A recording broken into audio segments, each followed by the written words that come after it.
netin dek puduruase pinak laba apa sitse sawana veki handa inai ame enakan ආමුදුරු වරගන්න තියෙනවා කට්ටිය.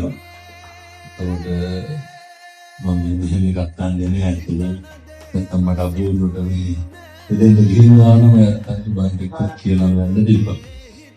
කෙසේ හෝ වේවා මේ විදේශවාසී සියලු දෙනාම එකතු වෙලා තරුණ ගුරුලා පුතාලා කවුරුලා මේ බෝධීන් වහන්සේ නමක් ළඟ මේ බුද්ධ මන්දිරයක් සකස් කිරීමම ඒක ලොකු භාග්‍යක කාරණයක්. ඒ වගේම බුද්ධ මන්දිරයක් සකස් කිරීමම හරි වටිනා කටයුත්තක්. ඉතින් මම යෝජනා කරන අපේ තරුණ දුවලට පුතාලට පුළුවන් නම් දවසකට සැරයක්වත් මෙතෙන්ට ඇවිල්ලා මඳුම් පිදුම් කරන්න, මේවා සුද්ධ පවිත්‍ර කරන්න, ගිලම්පස ටික තියන්න, බුදුන් වඳින්න.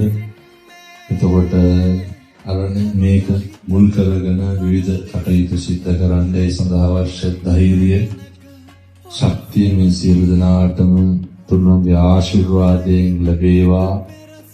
රත්නත්‍රයේ පිහිට ආරක්ෂා පයත්වනේන ගමන බිමන කරන කියන රටී ආරක්ෂා ගොවිතැන්පත් වෙලහෙළදා මාධ්‍යයෙන් දෙන දියුණු පමුණු වේවා. මේ සියලු දෙනාටම ලෙඩ දුක කරදරයක් කවදාවත් හැදෙන්න එපා කියලා මම ප්‍රාර්ථනා කරනවා. දලදා හාමුදුරුවන්ගේ පිහිට ලැබේවා. සාදු සාදු. සත්‍ය ආශිර්වාදේ